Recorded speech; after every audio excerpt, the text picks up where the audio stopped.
Hello and welcome to the Overly Animated Podcast, where we take animation seriously. We provide fan-oriented and analytic discussions on a variety of animated shows, movies, and anime, currently featuring Steven Universe, Star vs. the Forces of Evil, and Samurai Jack.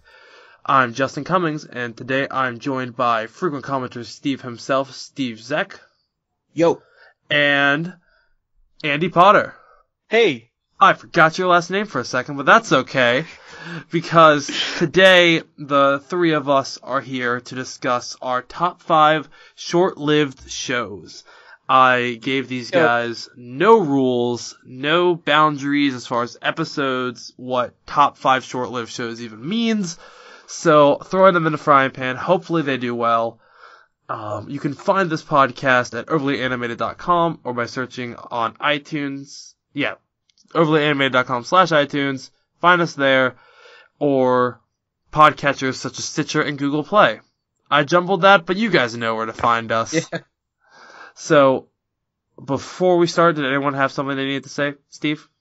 Well, I just made my own rule for this, and just pretty much I'm going to stick to Western cartoons and not anime, because they used to have a different set of rules with how shows run over there, so just wanted to let you know that. I stuck to Western hoping you would do anime. So this is going to be a very Western animation episode. John, are you Western or animation on this? Andy, not John.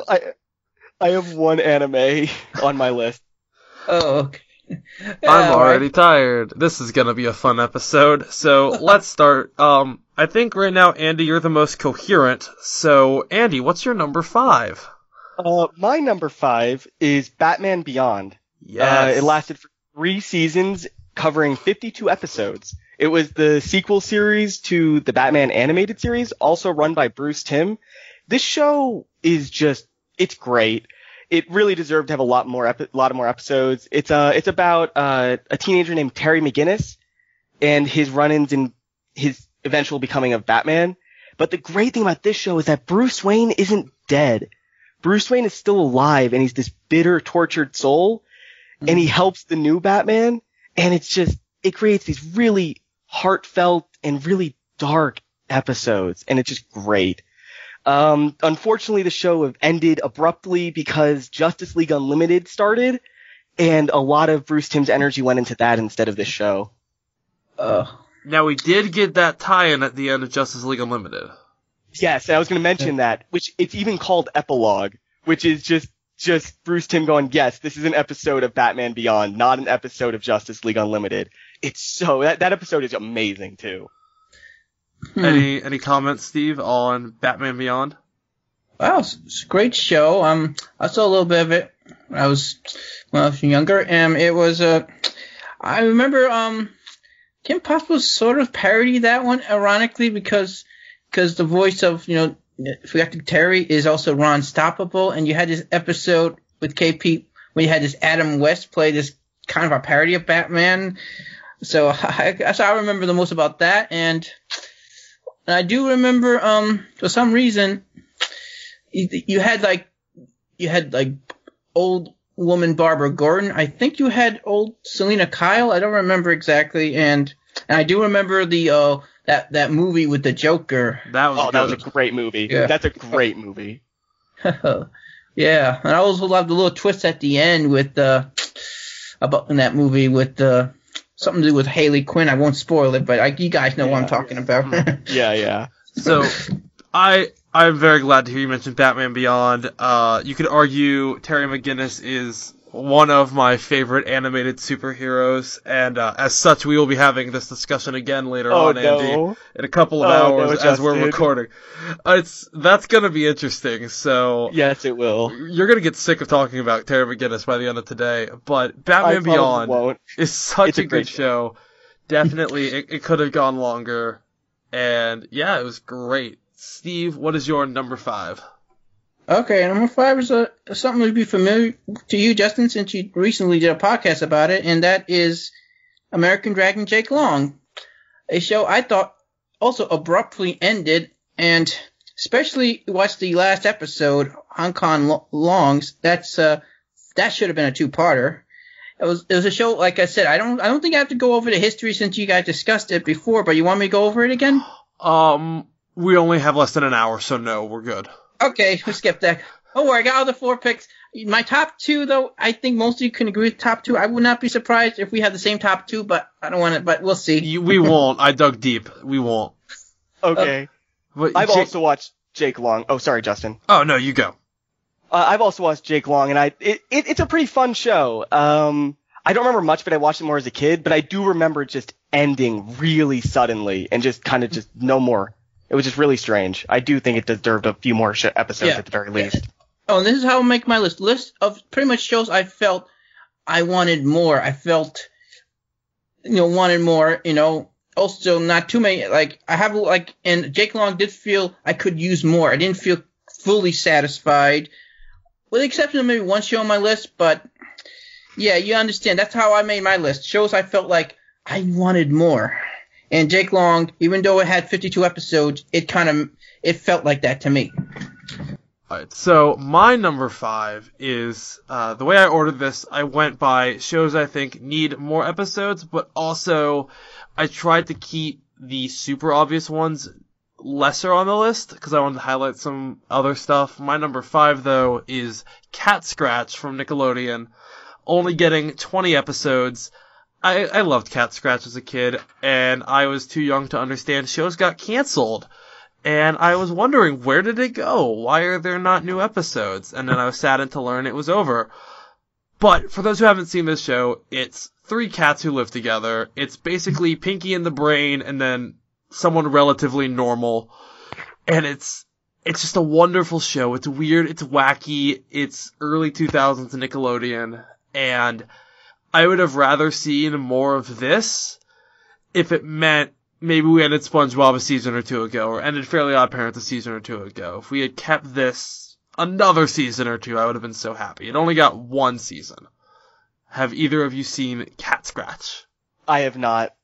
Oh, really? I vaguely remember it. I'm surprised. I think I remember that having more than 1 season, so... Nope, 20 episodes.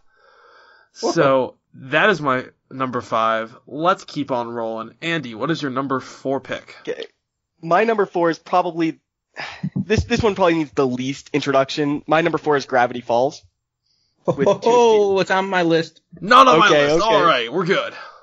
All right. So this, I'm sure you'll talk about this too, Steve, but it only had 40 episodes. But the crazy thing about this show is that it lasted for 4+ years. They spread out 40 episodes over 4+ years, which is insane. But anyone who hasn't seen Gravity Falls, which is crazy, it's about 2 twins and their grunkle Stan and their adventures in a small town called Gravity Falls involving mystery and fantasy, and I don't think I need to explain much more than that. It's a great show that just kind of ended, and according to Alex Hirsch, the creator, it ended the way he wanted it to, but many people read into it that there was some strange stuff going on behind the scenes at Disney XD. But yeah. I felt though he probably...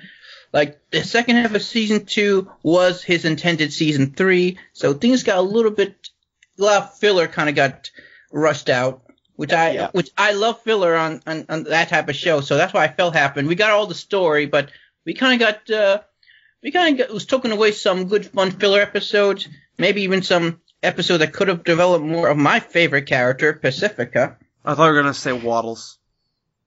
Save Waddles 2016. Okay, corrected. My favorite human character. There we go.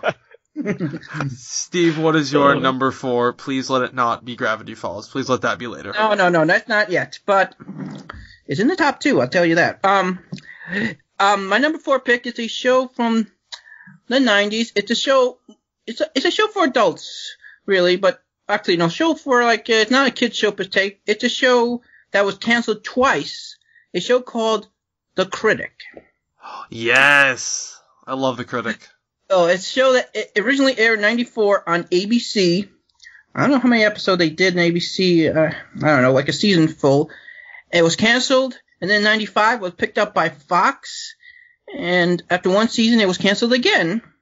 And then, luckily, though, you got a whole bunch of reruns on Comedy Central for many years, and it's on DVD, but really no new episodes. But I really enjoyed the show. I thought the show was kind of Family Guy before Family Guy with its jokes and stuff. Only I thought a little bit more clever, but that's just my opinion. It had John Lovitz, of course, was hilarious on that show, and you got a lot of Simpsons people working on that show back when the Simpsons was in its prime. It reminds me of if Dylan had a show about his life. It's this deadpan movie critic who just is so just dry humor and sarcasm. And every time I hear Dylan speak, I think he's the critic. It is a great show. His character's name Jay Sherman, by the way, if you don't remember.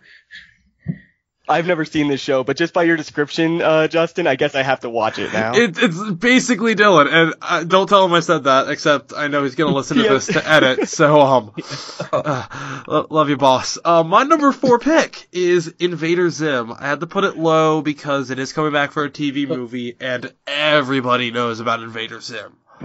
Like, it's Invader Zim. Everyone's heard of it, everyone knows it got canceled, everyone's seen the Gurr sweatshirts at Hot Topic. Invader Zim got 27 episodes. We're getting a TV movie, but this is the little show that could. This came out right around the same time as Fairly Odd Parents, and both shows came under a lot of fire from conservative groups, and Invader Zim kind of lost the war while Fairly Odd Parents succeeded. This show got dark. I can't remember the name of the episode. It might be Organ Harvest. I know it's about harvesting organs. It's about harvesting organs. I don't think I need to explain more. It's a brilliantly done show. It's so fun. I think Invader Zim is one of those shows I don't really need to explain because so many people have heard of it. But if you haven't, watch it. Watch the TV movie when it comes out. It's Invader Zim. I have a sad admission to make. I have never watched Invader Zim. You need to watch at least just a couple of episodes, please. I've only seen a couple. I do. I've only seen a couple episodes myself. I just remember it had some just meta humor, and I do remember it does remind me a bit, maybe of Pinky and the Brain. I'd see that with Zim and Gurr. I see that, but definitely I think the episode's actually called "The Room with the Moose." You need to see that. It is an episode in a school bus that is left Earth, traveling through a wormhole, and at the end lies a room with a moose. And it is just so well done. There are so many great episodes of this show out of only 27 episodes. And you gotta see it. You gotta see it to believe it that Nickelodeon got away with this in 2001 and 2002. It's Invader Zim. I mean, come on. Watch the movie when it comes out and go watch the show. Andy, what is your number 3? Okay, so my number 3, this is probably my favorite show on the list, not the best, but my favorite, and that's Spectacular Spider-Man. Yes! It is such a good show, and it only lasted for 26 episodes. Really? Yeah, it did. I thought it was a lot longer than that. It only lasted 26 episodes. Each season was only 13. The reason, though, it was so short is because I'm not explaining the show because I'm pretty sure everyone knows the story of Spider-Man, but the reason the show is so short is because Disney bought Marvel. And when Disney bought Marvel, Marvel decided they wanted all the rights to their TV shows back. And so they took it from Sony, but Sony kept the rights to Spectacular Spider-Man. So now Sony has the rights to the show, but Marvel has the rights to produce any Spider-Man TV shows. So nobody can make Spectacular Spider-Man anymore. But this show... Oh, go ahead. Yeah, so it was canceled because of politics. Pretty much. Capitalism, but yes. This show is so good, Justin. I've seen it. I've seen the same. I've only seen season 1 because my brother owns all of season 1, I think, and he's at that age still of watching the same DVD 7 times. So it's a great show. This was still airing when CW's last holdout of Saturday morning cartoons ended, which was like 2013, 2014, 2012, something like that. I'm old. But this show was airing for like a decade and it only lasted 26 episodes. That was a staying power. Yeah. You need to watch the second season though, Justin, because the second season's even better. I'll watch Invader Zim if you watch the second season of Spectacular Spider-Man. Is that a promise? It is so good. Yeah. Is that a promise? All 27 episodes of Invader Zim for all 26 of Spectacular? Yes. Pinky promise. Deal. So, it's a great show. Did you have any more you wanted to add about it before we move on to Steve? Just that I think it has the best version of the symbiote story. Yes. Of It's just incredible. It even pokes fun at the horrible Spider-Man 3 version. Like in the movie, Peter Parker goes to a bell tower and knocks on a bell and the symbiote comes off. But in the TV show, Peter goes to a bell tower, knocks into a bell, and the symbiote starts to come off, and then it just rebels, and he has this literal internal battle with the symbiote, and it's just incredible. And so instead of getting the origin story at the beginning of the season, we get the classic origin story as the season finale of season 1, and it's just perfect. Oh, it's just like Marcus Ladybug. Yeah. What is it with these shows? They're very similar. I do love Spectacular Spider-Man. What I love, though, is they gave us Spider-Man as Spider-Man, and then he gave us the backstory later, as opposed to Ultimate Spider-Man, not the show, but the comic, that took 5 issues to kill Uncle Ben. I remember that. It should never take that long to kill Uncle Ben. Spidey does it in a page at the beginning of each issue as you already know this. Yeah. Oh, one last thing. This show is legitimately funny. Spectacular Spider-Man. Yes. It's just hilarious. Steve, on to your number 3. Oh, my number 3 pick? This show, about 10 years ago, it's a show that definitely was influenced from a classic show from the 60s called, I'm getting mixed up, Johnny Quest, not to be confused with Johnny Test or Johnny Bravo, and that show is The Secret Saturdays. Yes, this was a classic. I enjoyed this one too. Tell me why you picked it. Oh, I just loved it. I just thought it just felt so, for me, it felt so old school back then. Like, it felt like the most Saturday morning cartoon of cartoons back then, and it had this great villain, V.V. August. It had this lore, this like lore of history, and it's also cool to see actually a family fighting side by side because back then, a lot of shows back in those days, it seemed like kids have superpowers and their parents really don't do nothing, and in most cases they don't even know about it. They keep it all a secret from their parents. But here it's like the opposite. Like it's like a whole family fighting together, and it's a great show. And every episode just felt like it was a part of something. Nothing felt like filler to me. And I do feel towards the end season, like the last season, it definitely did feel a little bit rushed at the end, like, because it felt very fast how it just ended. Though it did, they did have a crossover a couple years ago with Ben 10 Omniverse, where they have this time skip, but that's another story for another. Really? I watched none of Omniverse. I have to go back and see that now. Oh, okay. You want me to look up what episode it is? As you're looking up that, my connection to Secret Saturdays, the first couple episodes I thought were a bit slow. I was like, this looks cool, and I was like, it's a bit slow. I'm gonna go watch Generator Rex. But it was when the season 1 finale, because they had been building up this big mystery of who this one cryptid is, and then they finally reveal it in the season 1 finale. I'm not gonna spoil it, but it was a good episode. It's one of the best episodes, I think, of that era. But this shows, what I remember most about this show is before it aired, when Cartoon Network released these like found footage videos of these just monsters, the cryptids as they're called in the show, and just how me and my friends were like, is this real? Is this not? What show is this for? And to see how much love Cartoon Network poured into promoting the show, and then how little attention they gave it after the first season. It was just such a contrast. And I think if they kept giving it that same love, it could have kept going for years. Did you find the episode, Steve? Okay, hold on. It's so many episodes for later seasons. I'll get back to you. Okay. Andy, have you seen Secret Saturdays? I've only seen the first couple episodes because, like you said, it was really slow and I just didn't get into it. But I didn't realize it got a lot better after those first few episodes. It picks up. It gets really good. I should probably take a look back at that too then. We're just gonna start. Okay.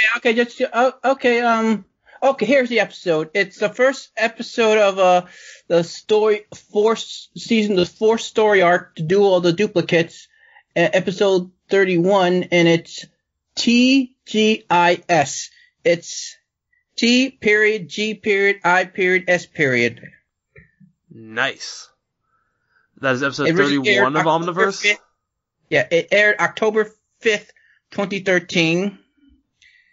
So, look that up if you want. Nice. Andy, I think we're going to have to start like our own spin-off series of a time capsule where we watch shows from 10 years ago and pretend they're still relevant. I think we have to. Like, we're surprised. Like, I don't know if you ever listen to Comic Geek Speak, but they do, I think it's Murd's time capsule where he reads comics from 10 years ago, like they came out today. And so he's like so surprised of things that happened like 2006, and it's wonderful. I think we need to start our own backlog show of that nature. Yeah. And this is a good nostalgia trip. I'm enjoying this. My number 3. So am I. My number 3, going back to Nick. Nicktoons, actually. The first Nicktoons original show, Kappa Mikey. This is the longest series on my list. This one got 52 episodes.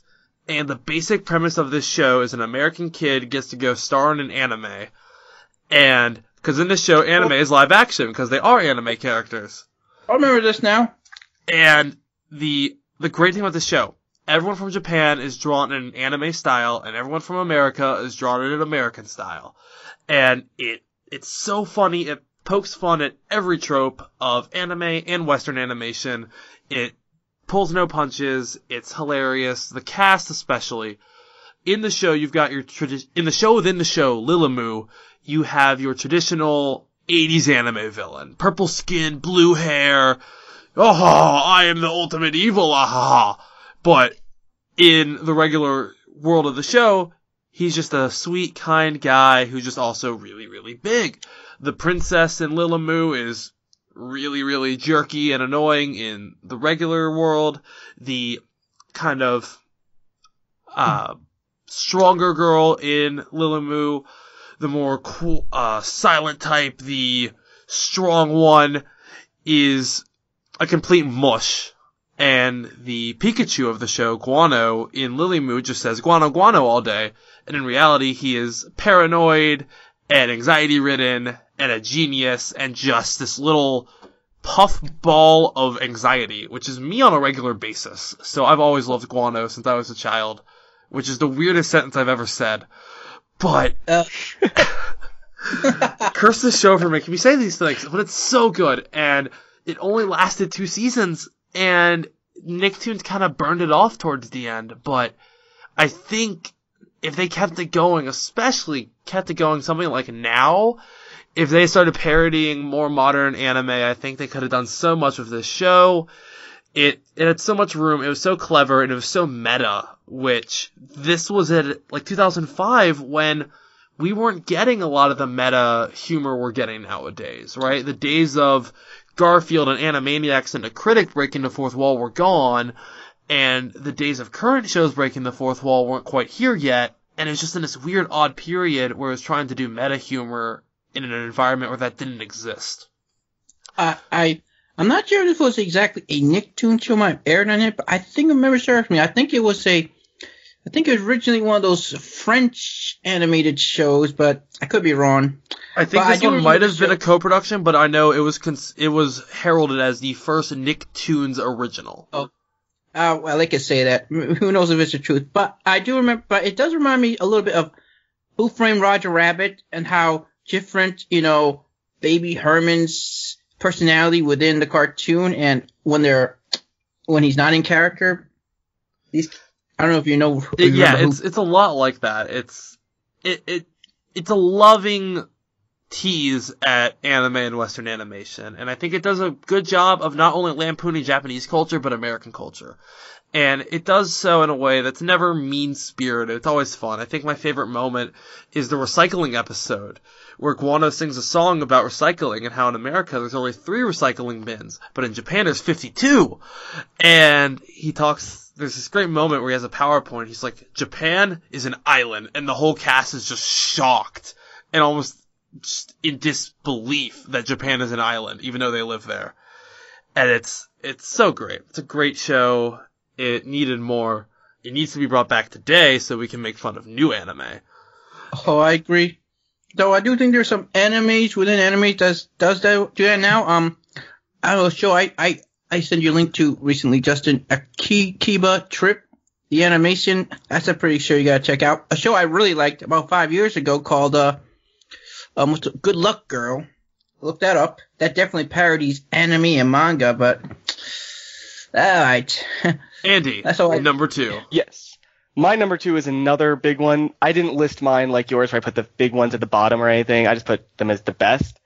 So my number 2 is Young Justice, which will be a little controversial now because it is getting a 3rd season. But I think it's worth being on this list because it used to be the show people pointed to and said, this is the show that Cartoon Network just canceled for no reason.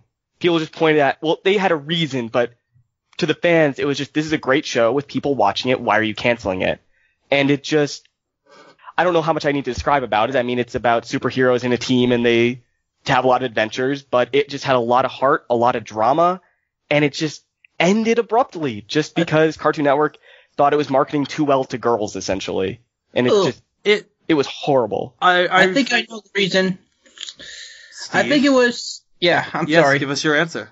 I was calling on you like a I think teacher. it was simple. It was simply, so they got rid of it so they could put on a show called Teen Titans Go, which was much cheaper to animate and stuff. Yeah. And I think right now Cartoon Network, they just want to do 11-minute shorts, the cartoon, 11-minute episodes. They don't want to do full 22-minute episodes anymore. So here's what actually happened. Andy's am I wrong? You're both right. You're both right is the thing. Okay. It's not just that girls were watching, it's that they were hitting low on their male demographic. Because as much as I hate to say it, TV, from a production standpoint, the television episode is the filler. The commercials is where the money is made. And they couldn't find commercials to hit the demographics they were hitting because Cartoon Network usually aims for 13 and under boys is the demographic they usually try to get most of their commercials aimed at.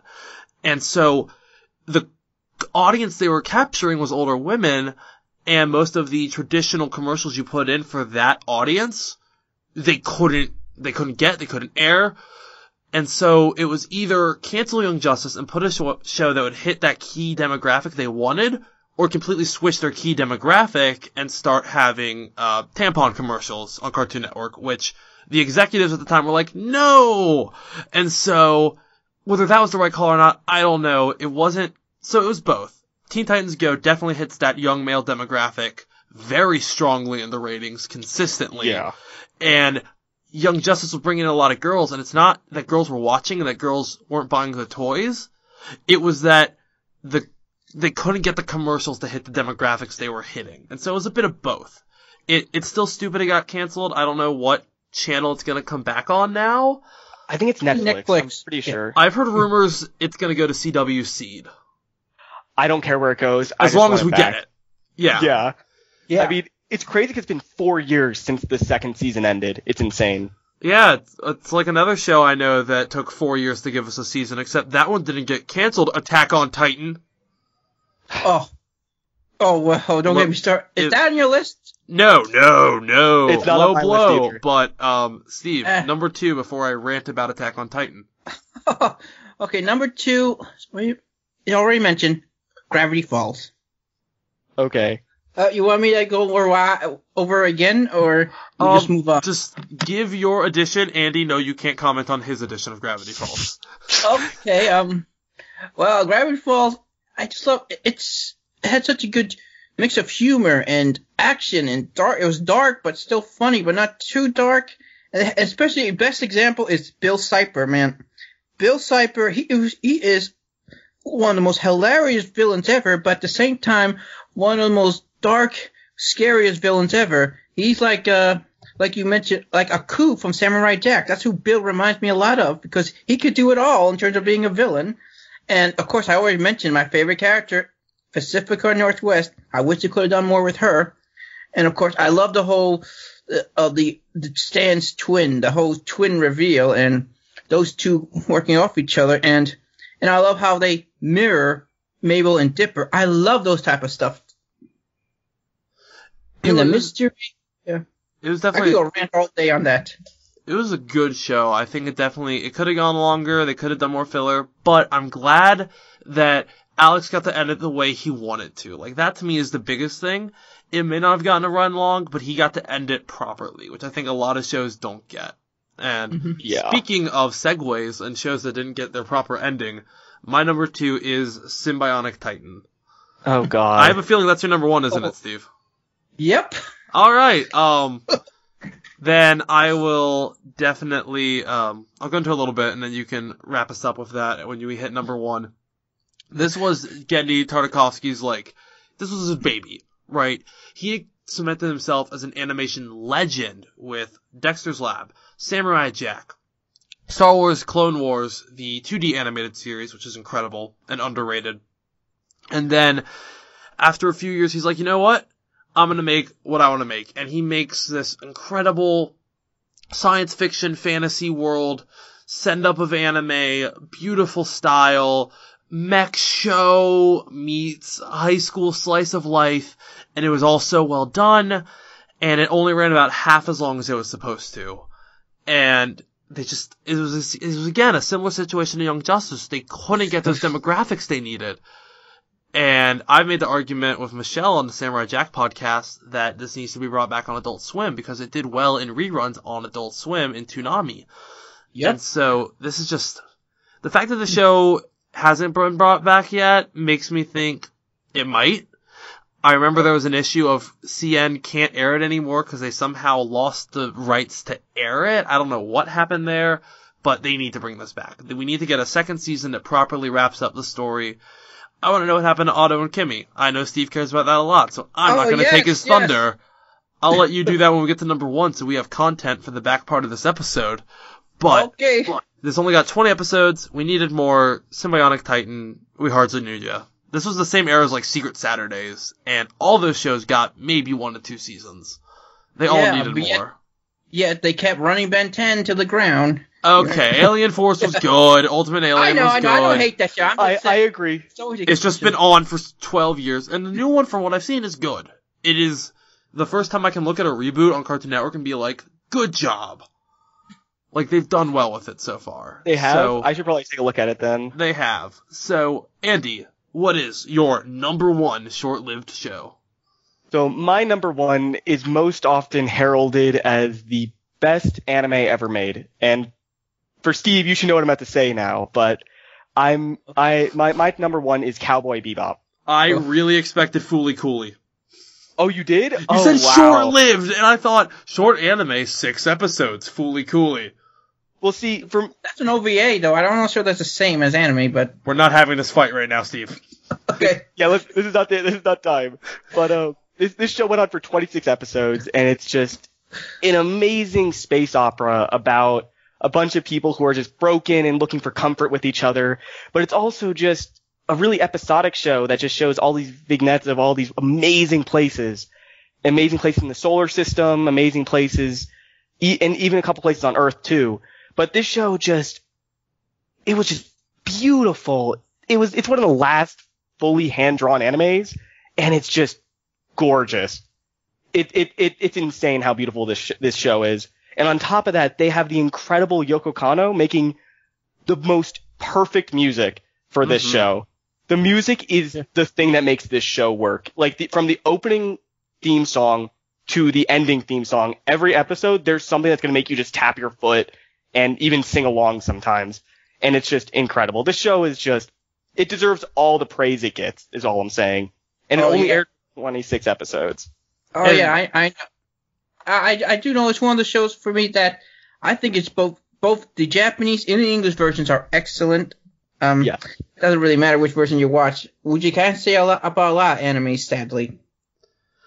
I think my favorite thing about this is when Firefly came out, everyone was like, oh, it's like an American Cowboy Bebop. It's going to be longer. And then it ran 13, 14 episodes. Yeah. And we're like, oh, it really is the American Cowboy Bebop. Yeah. Well, the difference is Cowboy Bebop ended when it wanted to. Dang. This was the show it wanted to have. It ended when the creator wanted it to end, but it still feels like I still want more Cowboy Bebop in some form. That's why I didn't want to put anime on my list, because it's complicated with the way things go. I mean, sometimes, sometimes shows that get canceled abruptly last like 200 episodes to adapt a manga, while shows like this have like a season and like 26 episode season like it's supposed to. So that's the way it is.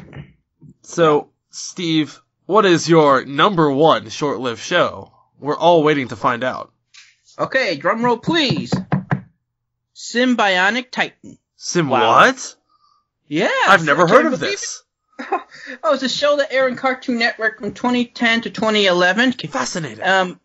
It had this had these three characters, two aliens, one robot, and they have to hide from this big bad evil alien, and they go to high school and try to act like normal humans. And one of the best part I like the best, as much as I love the Lance and Ilana, is the story, the romance between Octus and this character called Kimmy. And when they broke up, it just broke my heart. And hopefully they get back together. It was a good show. Like, I've already sung this show's praises. Andy, was this another one of those shows you said you missed, Andy? This is, because I don't think you could not know this about me, but during my childhood, I did not have cable. So I lived on just Saturday morning cartoons, so anything on Cartoon Network a long time ago, I kind of just missed. We're gonna be good friends, Andy. This is the beginning of a beautiful podcast friendship. I'm very excited for the next show we're gonna be recording together. It's gonna be something. It's gonna be something. Thank you so much for being here on this, and Symbionic Titan is amazing. So, what's your number one? Steve, you have final comments on Symbionic Titan? Oh yeah, Symbionic Titan. It's on iTunes. Check it out, and if hopefully we get a revival on Adult Swim.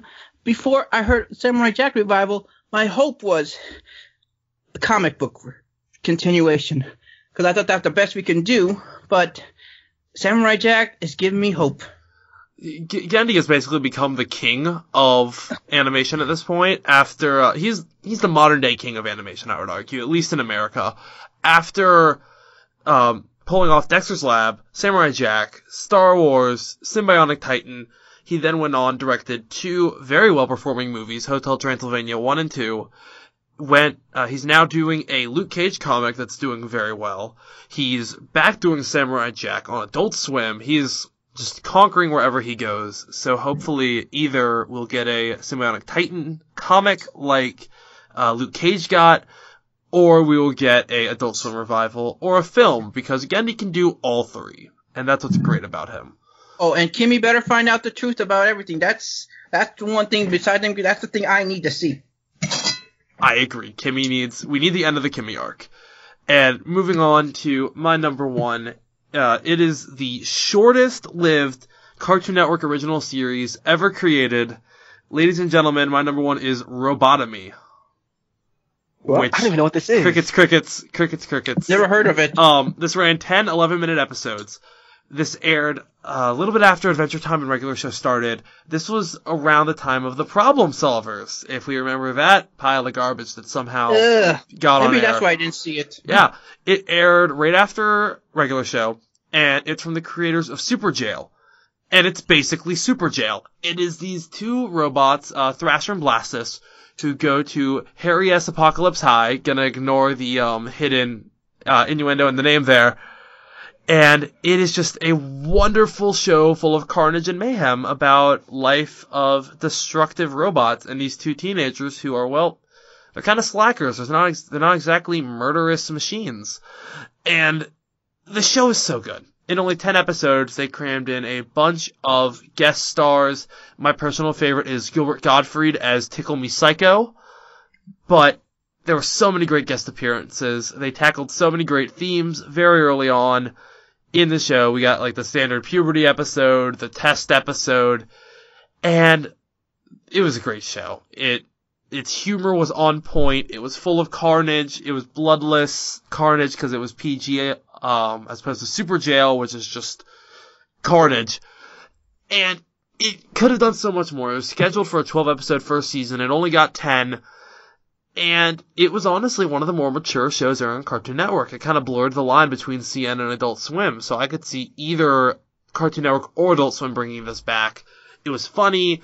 It had great moments. and really interesting characters, and I want more. I really want more. There's only 10 episodes. I bought the entire series on iTunes at like 14 because I had the money as a 14-year-old to buy an entire show on iTunes. That is how short the series was. And so insane. I think it was like $10 for the whole show because there was only 10 episodes. It might have even been like $8. I don't remember. But it was such a good show. So few. You can literally binge the whole show in a couple hours. If you haven't seen it, go find it and watch it. If you have seen it, you know what I'm talking about. Bring back Robotomy. The fact that neither of you had ever even heard of this Cartoon Network series says a lot about how little love it got. But yeah, it was fun. Justin, you said it was 12, supposed to be 12 episodes, but only 10 episodes. Is there 2 unaired episodes? No, they weren't even produced. It was ordered for 12. Wow. Only 10 were even produced. Yeah, it got canceled very quick. But none of the episodes are bad. They're all good episodes. There's some weaker ones, but you watch all 10 of those episodes, they were good for a pilot season. Like, for what it was compare that to season 1 Adventure Time and regular show, it was same level quality, I'd argue. They did a lot of great stuff. There's a great episode where they go through puberty, and the boys get sent to an island where they have to become men. And it is just like this island challenge themed episode. And there's this great line of, look to the person to the left of you. He will die. Look to the man to the right of you. He will die. The person in between, the person on the left and the person on the right of you will die. We can't all die. There is a gift shop here. Oh. And it's just such a good show. And so I want more.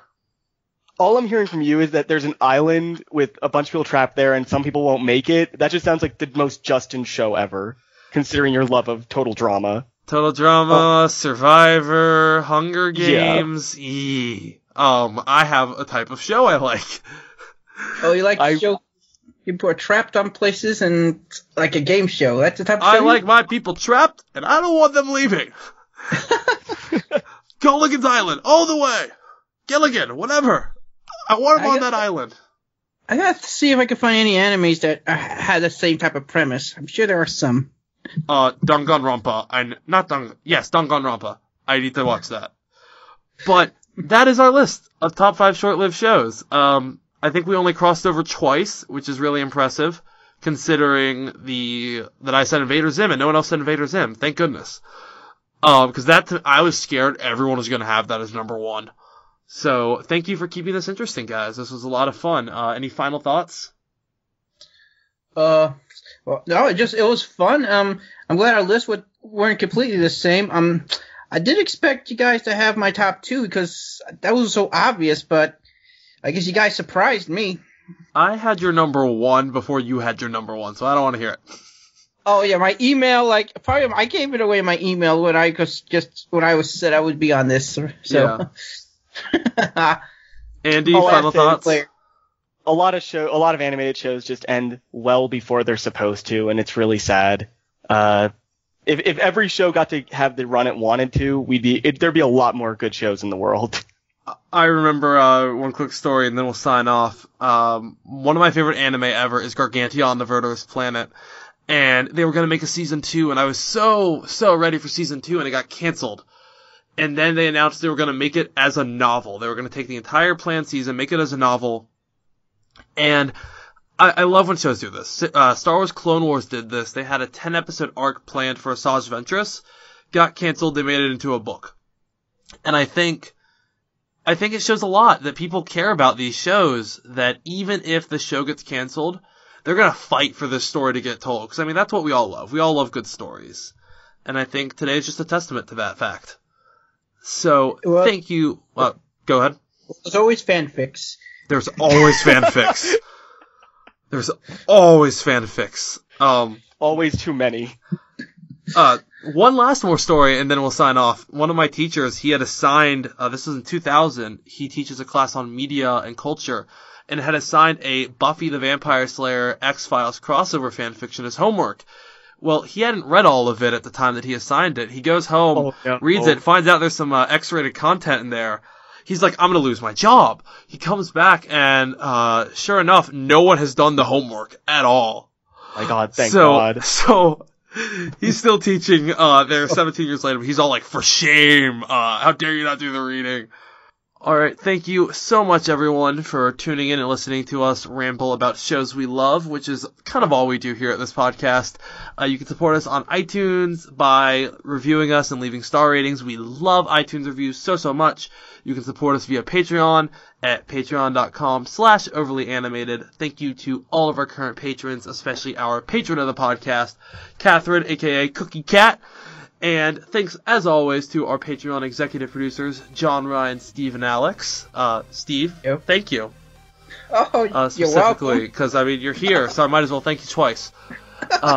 Stay tuned, guys. We have all our roundtables that we do coming up, more top fives, tons of good stuff coming from Overly Animated. And thank you for listening, guys. Bye. Bye-bye. Bye.